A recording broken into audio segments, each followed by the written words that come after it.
Welcome to Wadsworth History on Film, a program presented by the Wadsworth Area Historical Society and designed to record the oral history for Wadsworth for posterity. I'm Cesar Carino, your host, and our guest today is a very special type of guest, Lillian Fortner. Now, you'll recognize that last name, and there's a relationship.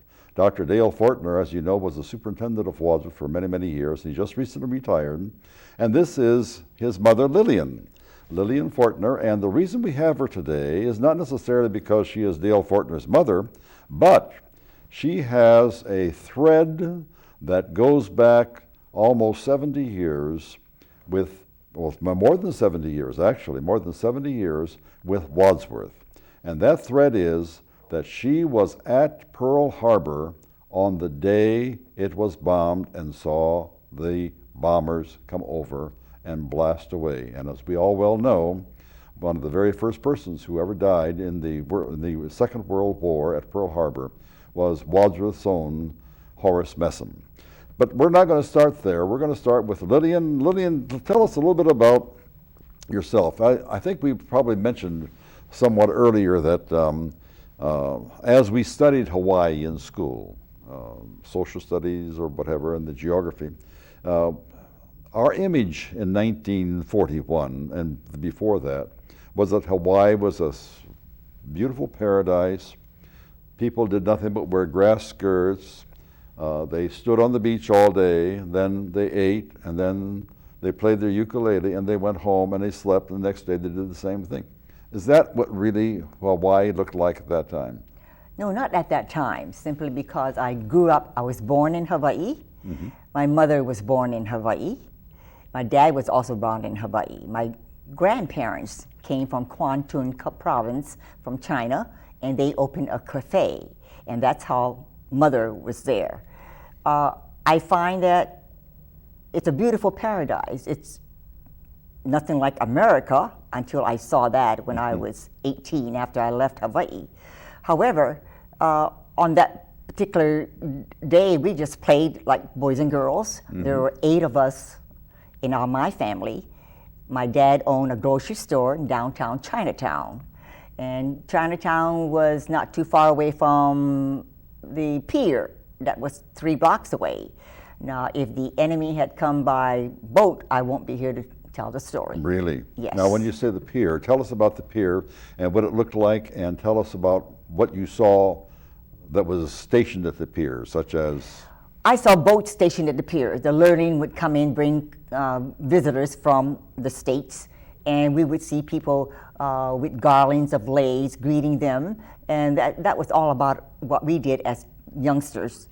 We played in the neighborhood, downtown, Chinatown, thought nothing of it, played hide and seek, ran between cars, ran across the street to our neighbors. Just like other kids. Just like other kids. Right. What about houses? Now, we have a picture of Hawaii with nothing but grass huts. That isn't true. Right, not true, simply because we lived upstairs of my dad's grocery store. That was where we were brought up until our family doctor, he said, after 8 children, Mr. Chow, I think perhaps after the war, maybe you should move away from the city and take your children up away from the city. And that's what my dad did. He was so proud of the fact that he was able to afford a home away from the city and like 10 blocks away toward the Pali. 10 blocks away. What was the name of the city?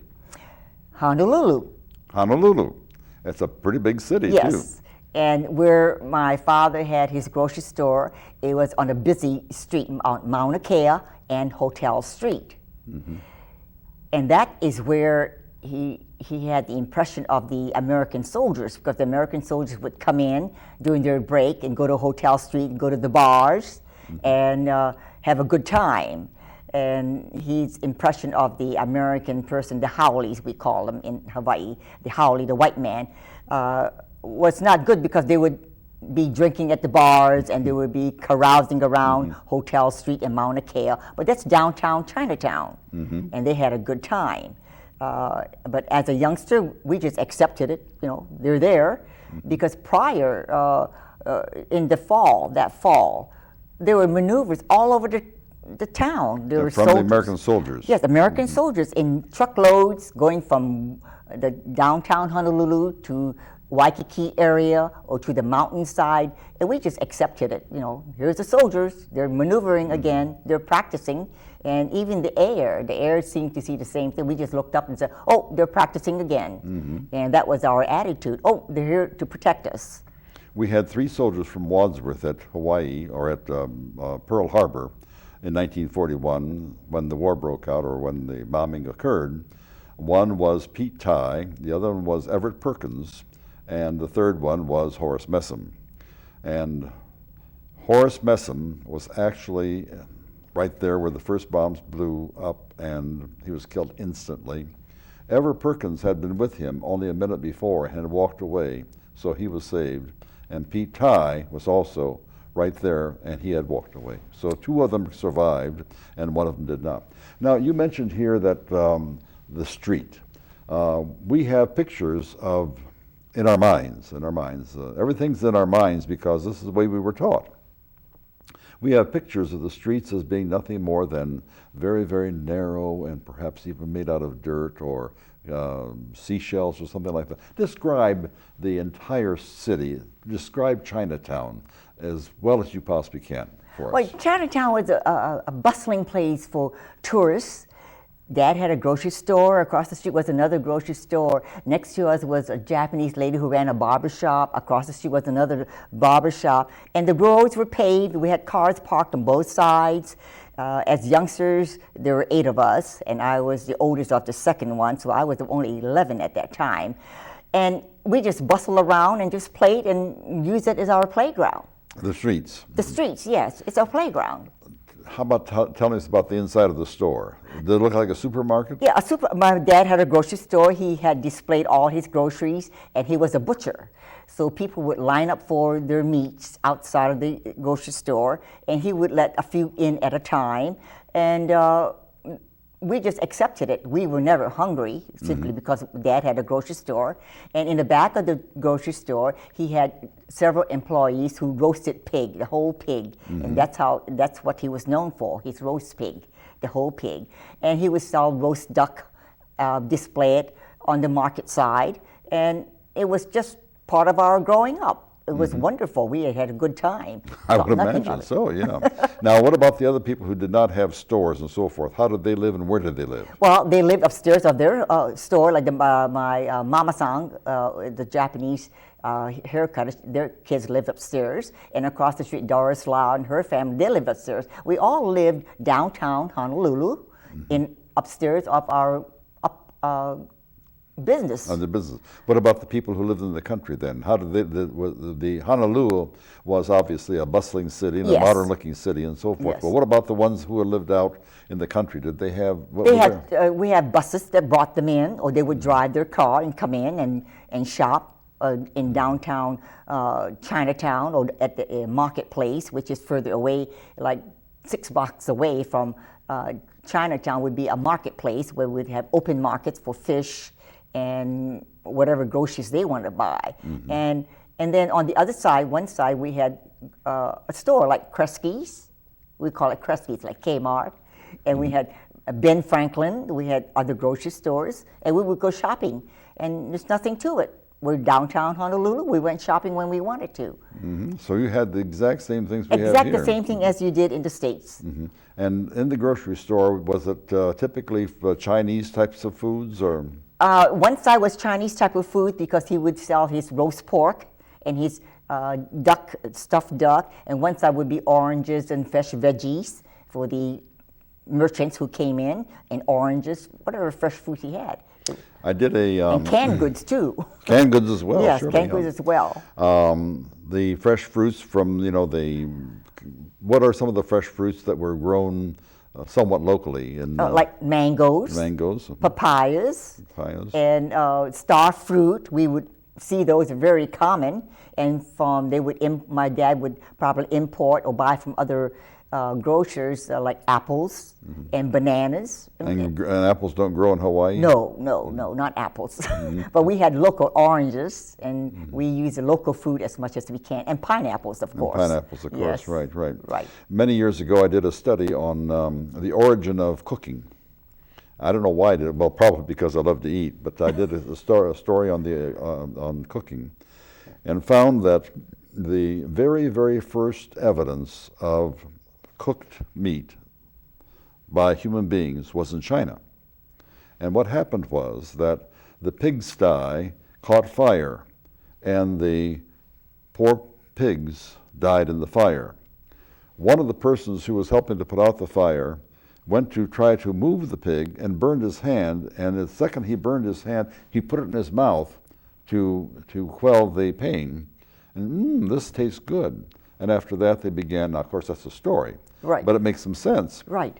Then after that, then they began working with, or rather cooking meat rather than eating. And this was some close to 10,000 years before the birth of Christ. How interesting. Now, it's all a story, and no one's going to dispute it, obviously, and probably no one can corroborate it, but nonetheless it's a story. Yeah. Let me ask you another question before we go into some of these really, really interesting parts of what you did there on December 7th. But before December 7th, and you saw all of these soldiers, were there any Americans living, or what did you call the white people? The Howies. Howies. That's a Hawaiian word for white man. Howies.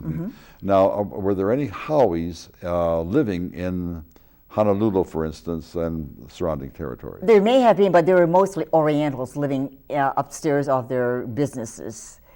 Because we would be around each other, and we went to school together, we walked to school together, or we took the bus to school. My job, because there were so many of us, is to babysit, to take care of the little ones, take them to the park, to play on the swing on the weekends, while Mother and Dad worked the grocery store. And my oldest brother, Calvin, who's now in California, he helped Dad as a butcher.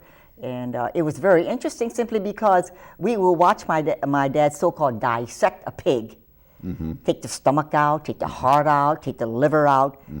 And we use those parts as cooking. We didn't get rid of it. No, I'm positive. It was very important. And we sold pig stomach.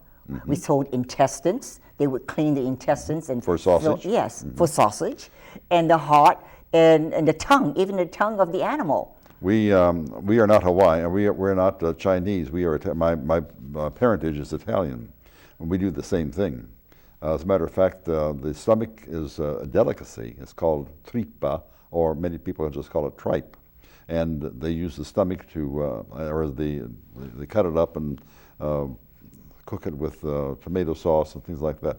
Supposedly, I don't like it myself, but many, many people consider it a delicacy. This is probably immaterial, but it reminded me of when you said your brother Calvin, and your name is Lillian. Now, these are all names which are indigenous to Christian names in the United States and so forth. Now, how did you get a name Lillian and Calvin, or are those names that have been assumed? My mother was the 14th child. Grandpa had 14 kids, so she was the youngest. So by the time she got married and had children, her aunt, her cousin, my aunt, her sister, had a child named Mary. And Mary was almost the same age as Mother. Mary said, "You guys are going to start school. I know you have your Chinese name on your birth certificate, but I need to give you an American name because you're going to an American public school." So she named me Lillian. Oh, nice. And she named my brother Calvin, and down the line, Calvin, Lillian, Kenneth, Donald, Alfred, Carolyn, Robert. And so that's how we got our American name. Now, what is your Chinese name? Chu Yong. Chu Yong. Chu Yong Chow. Chu Yong Chow. Right. Chow is your Chow was family my name? surname, yes, my name. Chu Yong Chow. Right. And this is probably a sensitive question. The Chinese were not indigenous to Hawaii. Right. Whom did they consider to be indigenous to China? What group of people? We were never taught to be indigenous to anyone, growing up in Hawaii. Really? Yes, we were never taught that. Well, so you never suffered any kind of repression? No. From people whose family had been in Hawaii for for 100 years or Right, 200 or right, 300 years, right, whatever. right. Nothing at all like that. Nothing. We as growing up, we were never felt that way, because mother said, "I will name all my girls like my name, Chu Yong, Hung Yong. The last character is the same, and Mao Yong. That's now the boys, Chung Man, Chung Kin, Chung C-H-U-A-G, Chung In, Chung Wei, Chung Ji." And so we didn't know any prejudice. Not at all. Not at all. But at the kitchen, at the dinner table, my dad would say, "No talk English, talk Chinese." Right, so that you learn how to do So it. we don't speak. We don't say anything much of anything. However, it's so interesting. Mother speaking Chinese would all call all 7 of the children by their Chinese name, but the youngest one she called Labit. She couldn't say R, she said Labit. But he was the only one of the family she would say Labit, Labit. She would never say Zhongji, that was his Chinese name. So it was interesting to us that she finally learned to say English, but she used the R as an L, Labit. Now, did you grow up in school speaking English? Yes, yes. So- We went to kindergarten, we spoke English, but when we came home at the dinner table, we had to speak a little bit Chinese. I had the same kind of experience. As a matter of fact, I didn't learn how to speak English until I went to school. So actually, English is my second language. What? And the reason for that, and same identical reasoning that your father used, was that my father said, "You will learn English because you live here, but you will not learn Italian." So we spoke Italian, and to this very day, I still can speak Italian very Wonderful. fluently. And when I was at the university, the university sent me to Italy twice to translate. How So- interesting. So I got 2 trips to Italy free of charge.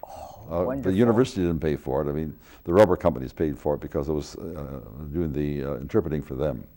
Now, another thing that came up here was that since your parents were your grandparents were born in China, and your parents then were born in Hawaii, and you're saying the way that we were taught to say Hawaii, which was Hawaii. It's Hawaii because in Hawaiian language, there's no V in it. There's no, that's right. The that's Hawaii. H-A-W-A-I-R, the W is pronounced as V, Hawaii. Right. So that's true in many of the countries around the world, the Right. Slavic language, for instance, and so forth. Your parents were born there in Hawaii. Now, as such, what did you call yourself as far as a nationality is concerned?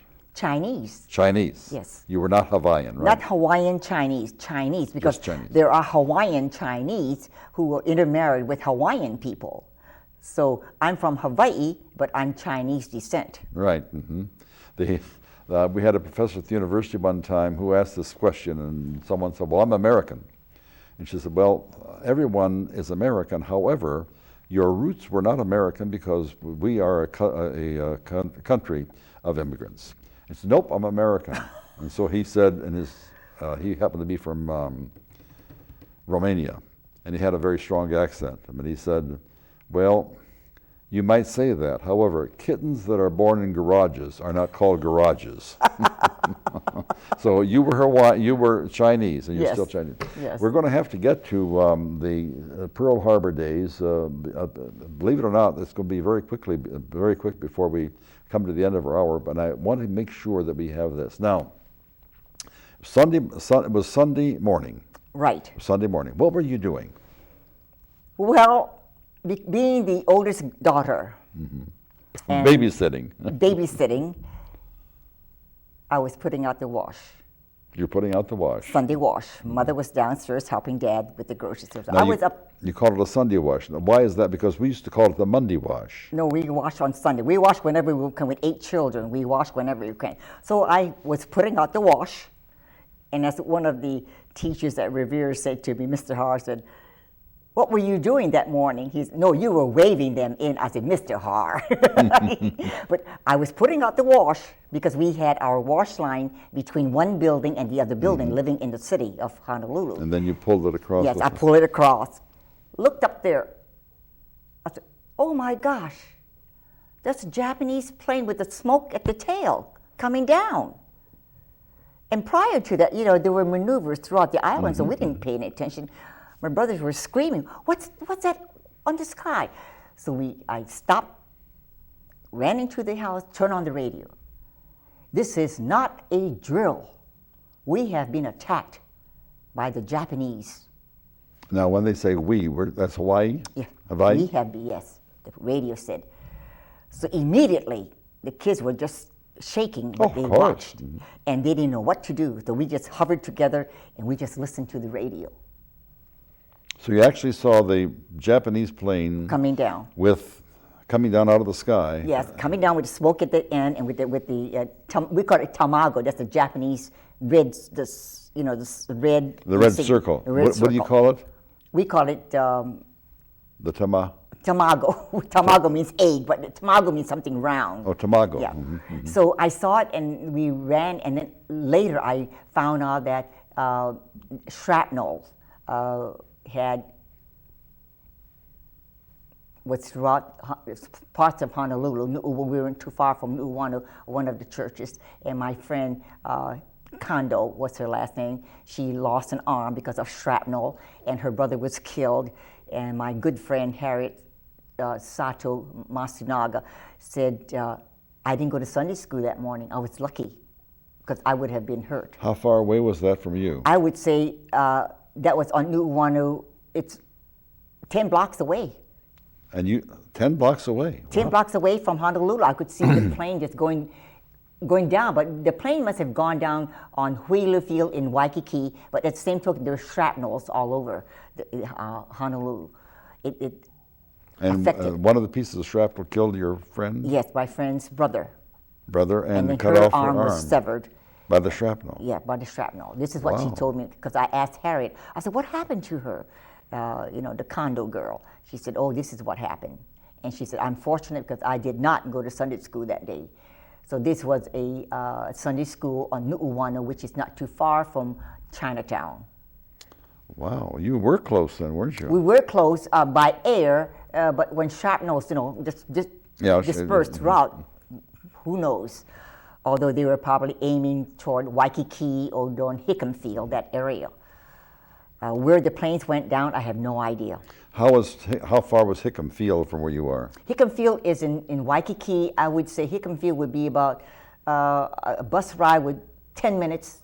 10 minutes away? 10 minutes on a bus ride toward Waikiki. Wow, wow. But well, then did you see other planes come over? Or did you... No, that was the only plane I saw. And I just dropped everything and ran into the house, turned on the radio.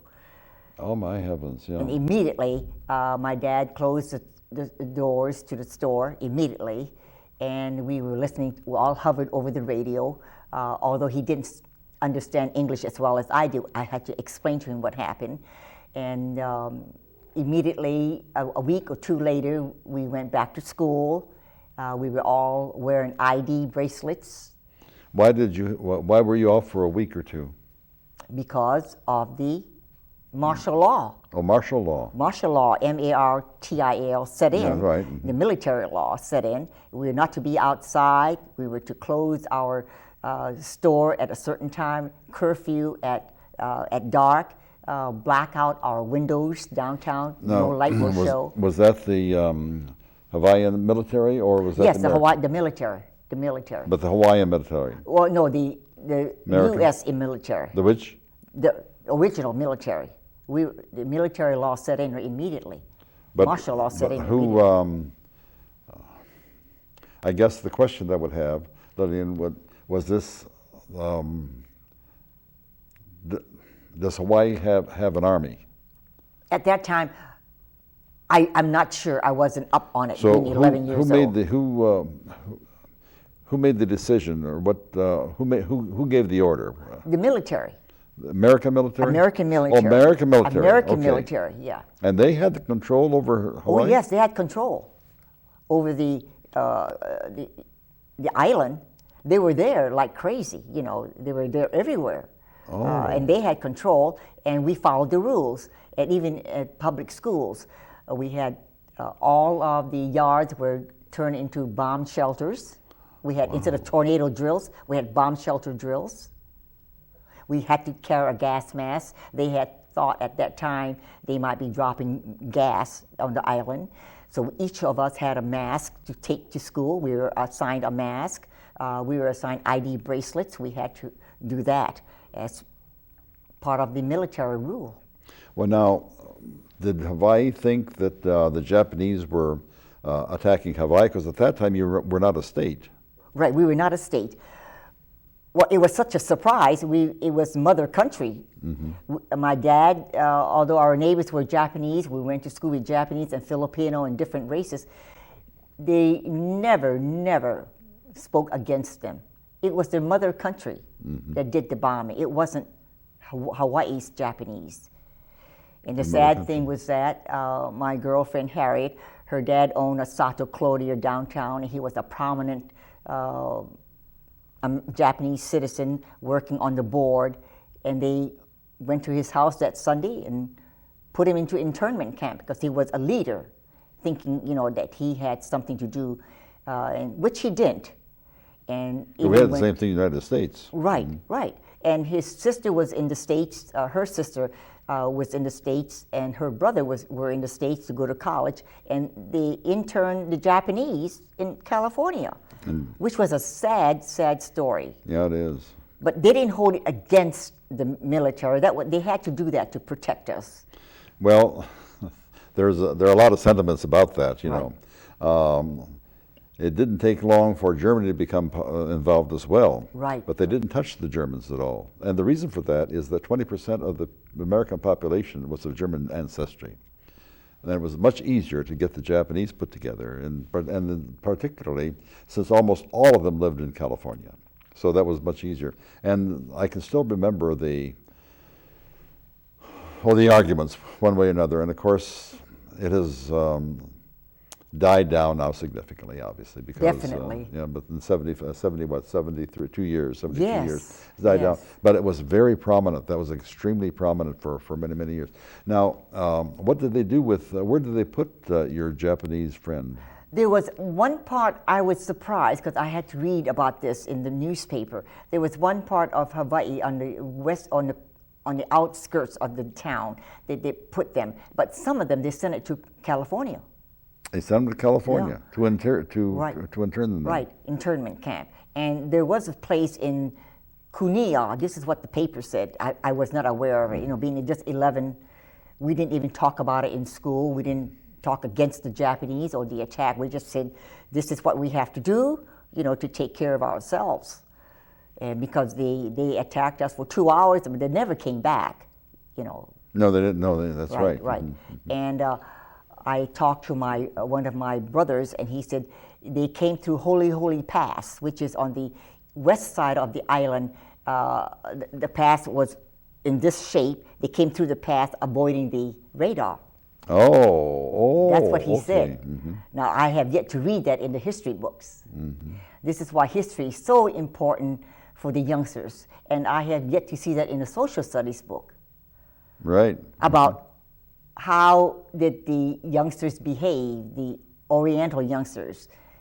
We never learned to be prejudiced against the local Japanese. It was never written in history books. I don't even think young people know today that we were still pals with our Japanese friends. My dad never spoke against his Japanese colleagues. On the contrary, the Italians had to register at the post office as enemy aliens. Is that right? My two brothers were in the service. My two oldest brothers were in the service at that time. And we had to go to the post office to register. And my brother and I had to go with him. And my mother and father, my brother and I went. My younger brother, older than I, went with him. And the person at the post office very arrogantly said to my father, he said, I see that you have 4 sons. I see only 2. Where are the other 2? And my father said, very sternly, he said, in the service of their country, protecting your life and mine. So we had quite a bit of prejudice, and we had quite a bit of prejudice in school as well. But that did dissipate it after a while, of course. Now, the question that comes up when you say that you had 2 weeks of seclusion, let's say. What did you do?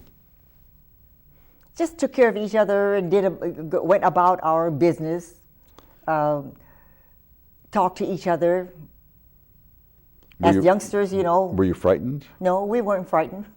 Really? No, we weren't frightened at all because prior to that, remember, we had seen maneuvers like crazy. That's right, yeah. And it was just part of the deal.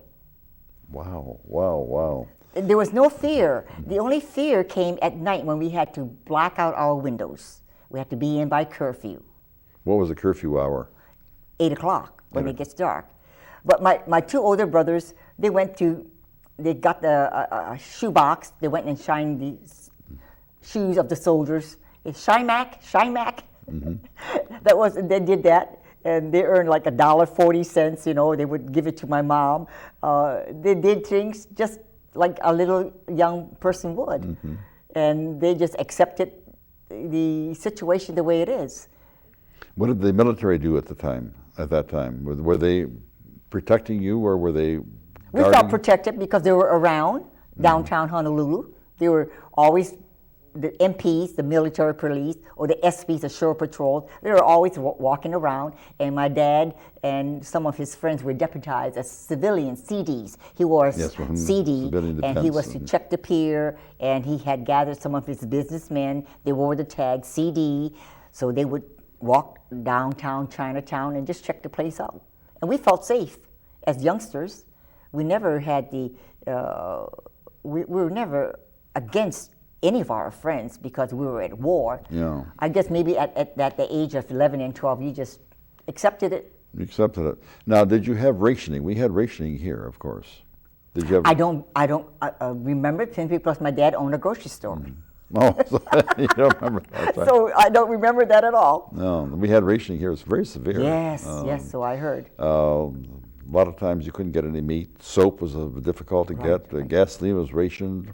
You had 3 different sets, A card, and a B card, and a C card. Oh my gosh. And the A card was if you had some kind of defense job. B card for people who had to go to work, and C card were for old people like us now who don't have to go out. And you can get just so much gasoline. And one of the things that bothered kids more than anything else, that there was no chewing gum. Is that right? You couldn't have any. They quit making chewing gum, and of course everything that was made out of metal was not available anymore. Right. You know? Well, that didn't bother us. I think the thing that bothered us most, and my brothers, was when we went to the store and bought comic books. We were comic readers. And before we would get there, it would be all gone. You know, they would have a limited supply. And another thing that was interesting, which my dad did, people would stand in line for their meat. You know. Why would they stand in line for the meat? Because he didn't want a whole bunch of people there. He wanted them to wait in line to come in, and they would stand out on the grocery line and out by the sidewalk one at a time. And he would always go out there. You carry baby, you come first. All the pregnant mothers would come first. You have baby, you come first. I'll never forget that. It was interesting. Yeah. And then my brother always complained, I went to the store to buy comic books, and guess what? They were all gone. I had to get there early because we were comic book readers. You know. Now, in Hawaii, you can have them stand outside because it's always warm. Yeah, it's always warm. Right. I mean, he would do that. But he was partial to the mothers to be. Of course. Well, that was a nice thing to and do. He wanted to be sure that they didn't have to wait out in line. What you're in school now, so you are 11 years old. You were what, in the 5th grade or so, 5th to 6th grade? Yes. Now, how long were you able to go to school, or was that not affected at all? It wasn't affected at all. We went to school. We followed the rules. We did what we had to do. Had what we call bomb shelter drills every day. The front lawn was full of bomb shelters. And then we came home on time and be sure that we didn't burn any lights by the window. We just followed the rules. It was our job. How many years of elementary and secondary schools? 12? Yeah, I went through 12th grade, but by the time I was in high school, that was in about 45 or 44, toward the end of the war, I was very interested in what you call the Youth for Christ movement. They had come in from Wheaton College, and From they had Indiana. yeah, and they had a huge assembly just for any high school kids who would like to come and join. So my mother, being a Buddhist, she didn't object. She said, one God is one God, you know. So she allowed me to join my high school friends from different high schools. We went to the Youth for Christ movement. We joined that group, had choir rehearsals, and ironically, our choir was asked to sing to the military bases. Oh, really? So every other weekend, we would hop onto the cars with the choir director or our other adults and go to the military bases or to the YMCA and sing Christian songs. Well, now, you were born then a Buddhist, is that right? Yeah, I was born a Buddhist, but mother didn't object to my going as a Christian. She said, they're all alike, it's one God. Did you practice any Buddhism at the time? I practiced it with mother because she would go to the temple and she would, I would honor her wishes on the holidays. And in fact, then my brothers went to public schools, Catholic schools. Oh, Catholic schools? Yes, because my father felt that was important, so he sent the boys to Catholic schools, and he sent the girls to Episcopalian, the St. Andrew's Priory. And I said, "Oh, I don't mind going there, but the girls are kind of snobbish. Can I go back to public school?" So I went back to and graduated from McKinley High School, and then my cousins all went to St. Andrew's Priory because they were grocery business, so they were able to afford it. And even until today, I have 3 brothers who are Catholics. Oh, really? Yes, they are Catholics, and mother didn't object to that. She's, so long as we all pray to one God, and even though she was brought up as a Buddhist, we respected her religion, and she respected ours. Well, now, did you follow then, after you graduated from high school, did you follow Buddhism or did you follow Christianity? Christianity. Christianity. Yes. So you're a Christian at this point? Yes. I see. Yes. Nothing makes any difference except that, you know, now, I would imagine that Hawaii would have a lot of Buddhist temples, is that correct? Yes, a few Buddhist temples. Very interesting. And that is where there is a spot, there are several buildings, the Buddhist temple itself, and then there are other buildings which honor the dead. We have a plaque for mother and dad. So when I go back to Hawaii to see, instead of going to the cemetery, I would go to the temple and wish them well, because this is the place. Right, surely, absolutely right. Now, after high school, what did you do? We're going to get into some really, really interesting things now. I decided, because I had heard a great deal about the Friends group, a Quaker group. Yes, I know. At the Y, met at the Y. I said, cell group, what are they all about? So I was curious, and I decided if I went to a college in the States, I would go to a Friends college, because my social studies teacher, Mrs. Mao, said, "Why don't you go to Stanford?" I said, "Where is Stanford?" She said, "In California." I said, "Oh, that's too close to Hawaii." And Harriet, my girlfriend, I said, "Harriet, where are you going to college?" She said, "I'm going to Skidmore." I said, "Where is that?" She said, "That's in New York." I said, "Oh, I heard they were kind of snobbish, the people in the East Coast. So I'm going to pick a college in the middle of the Midwest." And I picked several. Earlham College and also Wilmington College. I applied a third one, I don't remember, but they were both Friends College, Quaker colleges, and I got into Wilmington. And Wilmington College. Wilmington College in Southern Ohio. Oh, yes. Yes, with WC, and that's a great place. I still have friends until today that I... And you went from Hawaii to Wilmington. Yes, yeah, directly to Wilmington. And you have to be certain that that was not too close to Hawaii. Right. It's probably, what, 15 hours from Hawaii? Yes, a long ride. A long, long ride. I think the plane ride is about 11 and a half hours now, you know, from Chicago on. It's a long ride. A long ride. Now, what did you major in at Wilmington? I majored in social studies, hoping that I would become a missionary, because I had thought of going to Berea to Berea, Oberlin to Kentucky? get my master's degree. Berea, Kentucky, or Berea, Berea, Ohio. Ohio? Yeah. Baldwin Wallace College. Baldwin Wallace Yes, College. that's where I graduated. Really? My wonderful. Whole family did. Right. And then I was in my junior year, then I met my husband there. And Where? At Wilmington. At Wilmington. And he said, I know you're graduating in 52. I have 2 more years to go. And maybe if you take a few courses in education, when I become an administrator, I can hire you. There you go. So he was into education. That's a pickup line I have not heard before, but it's a good one. And he went through Wilmington because of the work-study program. Mm-hmm. And if it wasn't for the work-study program, he would not have been able to go to college. He was the first one in his family to graduate from college. However, Dr. Sam Marvel, who was also diehard of University of New Mexico, said to Dick, "You'll probably go there for your administrative degree." Dick said, "Oh, okay. Lillian will be close to home, you know." Mm-hmm. So we went there. He got his master's there, and then he went to California to interview for a job. He said, "Well, they wanted me to teach baseball, but I wasn't interested in baseball or basketball."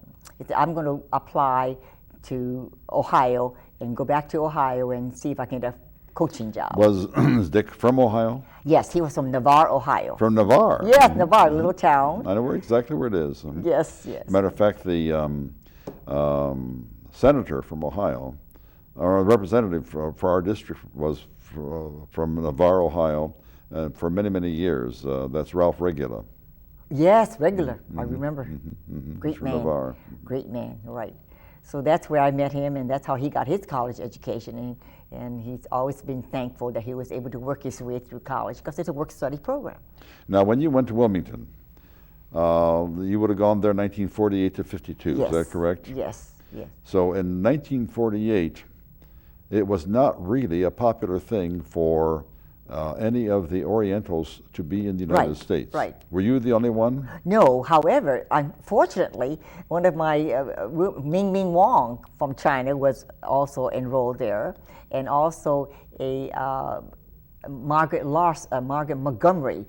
She had come from, her parents were missionaries in China, so she was part Chinese and part American. So it was not unusual for me to be there, but being from Hawaii, it was unusual. So there were 3 of you. Yes, 3 of us there. And all 3 were girls. Yes, all girls. So there was not too much choice for you to marry or to go with a Hawaiian boy, right? No, right. So by default, you went with an American boy. Yes, I dated American boys and found out what it was all about. And so it was interesting. Well, now, was there any kind of, this is a personal question, you maybe don't want to answer it, Right. was there any kind of distaste for Americans by your parents, for instance? Yes, my dad, because of his experience down in Chinatown watching the haoles, you know, some of them didn't behave correctly, he wasn't too happy. Besides, you know, he wanted Chinese to marry Chinese. So it was kind of difficult for him to accept, and being the oldest daughter of his family, he felt I had set a poor example. But I have heard in the past that Dick is the best son-in-law my mother had always. Well, that would not surprise me at all. Now, did your brothers and sisters marry Chinese as well? Only, let's see, only 2 of them married Chinese. Oh, really? Yes, and So one married a Filipino. You were a bad example then. One married Filipino and one married another Filipino. And in fact, the interesting thing, I was talking about it today to one of the parents, that my second brother who married Chinese, all 3 of his sons married outside. They didn't marry Chinese. They married, one was Korean, one was American, one was Japanese, so it was interesting. Tell us about, not your courtship necessarily, Right. but in view of the fact that your father was opposed, as he Yes. was, did that cause you any consternation at all, or did you follow your heart and say, well, I followed my heart. how did you follow your heart? And I've proved in the past to my parents that I did well, no matter whether he was Chinese or Japanese, but he was, just because he was American. Good person. Yes, love of my life. And the reason I ask that question is that our understanding of Chinese family is that there is almost a cohesiveness Yes. between the father's word and the daughter's Yes. obedience. Right, right. So that did that violation bother you at all? No, it didn't bother me. It's just that I had to prove to him that I did correct whether he was American or Oriental, even though I dated Oriental boys while I was growing up. In an incident, I was asked to a prom at the high school by a Japanese boy. He said, no come house. So I had to meet him across the street because he was Japanese. Yeah. But in the long run, I think he was pleased that I did well with my family, and I think even Mother said that later in her years. She said he was the best son-in-law that she's Oh, that was so good. Now, when were you married? We were married in 1952. 1952. Yes. You got out of college and got married right away. Yes, got married right away. Mother came to my commencement, and my brother from California, he went to Drake University. He brought my mother for my commencement and had a chance to meet Dick. It was nice. And then you got married? Yes. And were you married in Wilmington? No, because Dick's parents will not sign for him. You had to be 21. That's right. And Dick was just 20. 20. Mm-hmm. So we had to tell the Wilmington gang, we had to go to Richmond, Indiana to get married. So they all came up there. So much Richmond, Indiana. Yeah, Richmond, Indiana, because in Ohio you had to be 20. You had to be 21. 21, right. Yes. And we didn't realize that law, you know. Now, after you got married, did you start teaching right away? Yes, after he applied for his job, I was hired at it was Randolph High School. It's now Waterloo School. Right, right. Mm-hmm. He came for his interview, and they said he was going to be the football coach at Randolph High School. He said, okay. And they said, by the way, according to your application, your wife teaches English. We need an English teacher. He said, well, okay. And they didn't interview me, they just hired me. They just hired you? Yes. Do you remember who the superintendent or principal was at Randolph at the time? That was a long time. Because Rudy Schlote was there at that one time. Who? Rudy Schlote. Slope. No. He was at Randolph. Is that right? And I'm sorry, he was at Atwater. Atwater. Yeah, so that would not be the same place. Now, 1952, when was Dale born? Dale was born in 1959. 59. Yes. So for those 7 years, what did you do? Well, we had children, and we taught all the time, and Dick coached. Oh, Dale's not your oldest? No, my oldest is Neil. He was born in 54. What's his name? Neil, and he's Neil. forensic a toxicologist, lives in Dallas. A toxicologist? Yes, toxicologist. He said to Dad, well, I'm going to get some kind of help at Western Kentucky University, and I have to teach a biology class. And Dad said, fine. He said, if you're interested in teaching, you know, that's what you should do. So the first 4 weeks he comes home and he says, Dad, I don't think I can be a teacher because those biology kids are dumb. I said, well, if you can't teach, you can't teach. But today he's married to a teacher, a grade school teacher, and his other two daughters are in teaching grade school. But he went into forensic toxicology, graduated from Hiram. Mm-hmm. From Hiram College. From Hiram College. Mm-hmm. And then, so he enjoyed himself. And then Dale went to Worcester, and then we said, if you want to go into teaching, go to a small college. And then Dale went to Worcester College, and he taught for some years. And Sharon went to Ashland. They all went to small colleges. And Lee went to Baldwin Wallace. And when did he go to Baldwin Wallace? I can't even tell you. He was born in 58. No, so the 60s. And then Karen, my youngest one, went to Mount Union. They're all teachers except Neil. Except Neil. And how many children altogether? 5. 5 children. Yep. And Dale was born when? 59. 59. Right. 59. He enjoyed teaching. Well, whatever you people did was the right thing because he was an outstanding superintendent here in Wadsworth. And I still haven't forgiven him for leaving. But he didn't ask my permission, as a matter of fact. But he was just wonderful.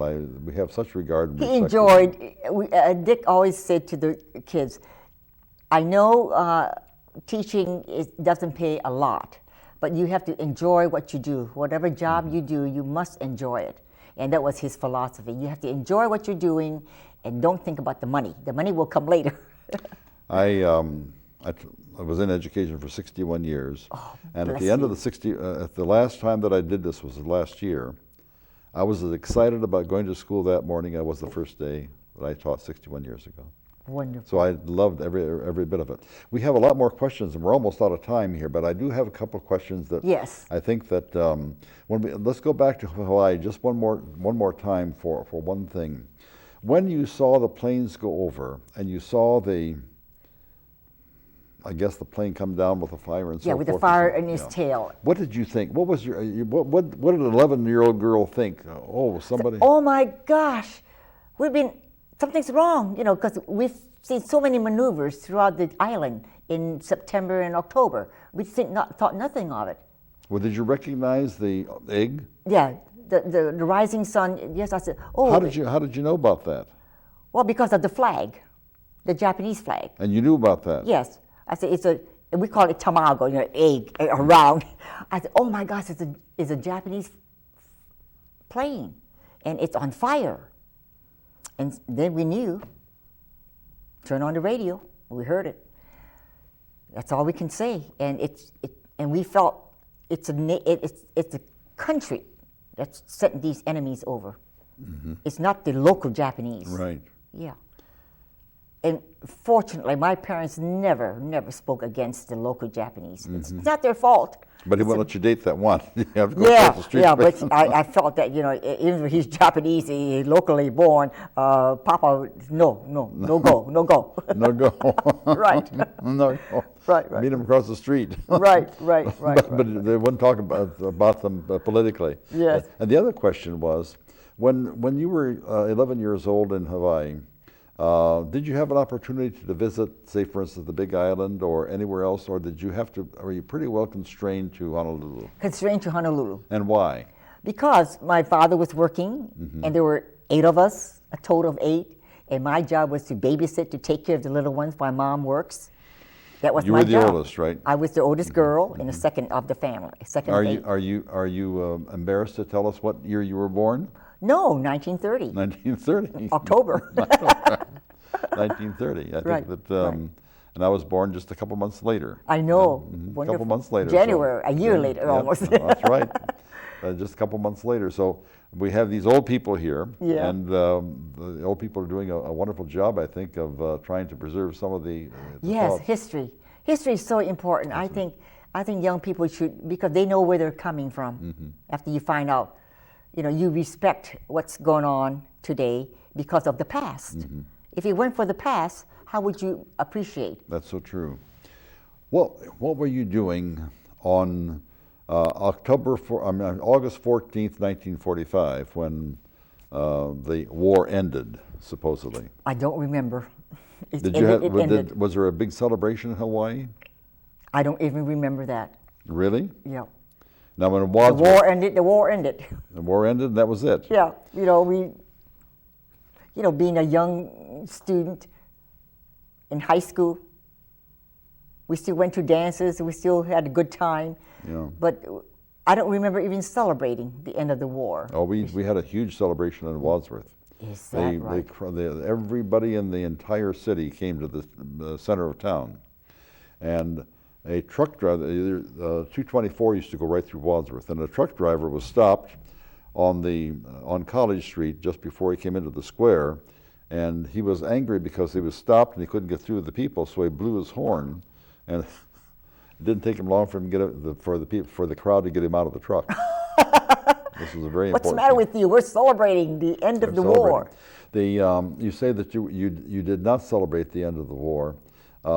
Did you have any kind of interaction from the Japanese at all in Hawaii with the war? I mean, did they ever come there? Did they try to use that as a base? Did they infiltrate? No. They never came back once. Once they bombed the Pearl Harbor, they went home and they never came back to Hawaii again then. Right. I must have led a sheltered life as a youngster.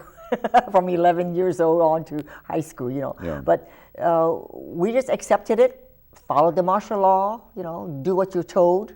How long did martial law last? Up until high school. At the end of the war, then we stopped. There's no more of gas masks. We turned it all in, turned our ID in. We stopped buying bonds. You know, we always sang the song, any bonds today, bonds of freedom, that's what I'm selling. And I'll never forget Kate Smith singing God Bless America on the radio. Yep, that's right. And we just sang songs because it was part of the deal, you know. And I always remember this, let's remember Pearl Harbor as we, remember Pearl Harbor, that's right. We always sang that song as youngsters. It's part of our growing up. Now, did the Japanese send anybody to the war? Soldiers to the war? Well, the AJAs, the American Japanese group, was very, very highly respected in Hawaii. They all volunteered for their services, and they were highly decorated also, from what I could read in history. What about Hawaiian boys? I don't know much about that because I haven't read too much about the Hawaiian boys, but the local people would join and be part of the deal. Local Hawaiian boys, I don't know. I have not yet read. So you really didn't suffer the war? No, we didn't suffer as people would deem that we suffered. Maybe because my dad owned a grocery store, I didn't suffer in that respect. We had food to eat. You know, we went to school. We followed the rules. And you went to dances? Yes. And you went to the prom with a Japanese boy? Oh, that's wonderful. Is there anything else that you would like to say? We are at the end of the hour, truthfully, and we need to say 2 or 3 things to you, but I want to give you an opportunity to ask of anything of us during that period of time. Well, I think what I learned growing up in Hawaii is that we have to respect each other.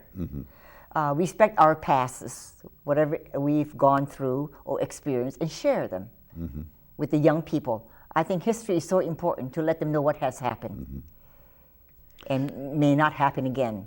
Well, we hope that it never happens again. Right. And we hope and pray that it never happens again. But this has been just an absolutely wonderful opportunity for us to hear firsthand of the Japanese bomber that actually went down, and you saw it. And you saw it on the day that it happened 72 years ago today. Well, it was my pleasure. Lillian, thank you very, very much. This is something that the people in Wadsworth will treasure now, because thank you very much we are for so having closely associated with Pearl Harbor, and the people our age and above will always remember that. So and thank if you groups again. who wish for me to speak to them and show them some pictures of, you know, Hawaii, or some of I have laminated some. That'll paper. be good, and Yes. we'll do Be that. happy to do Thank that. you so very, Thank very you very much. much. Right. My pleasure. Right.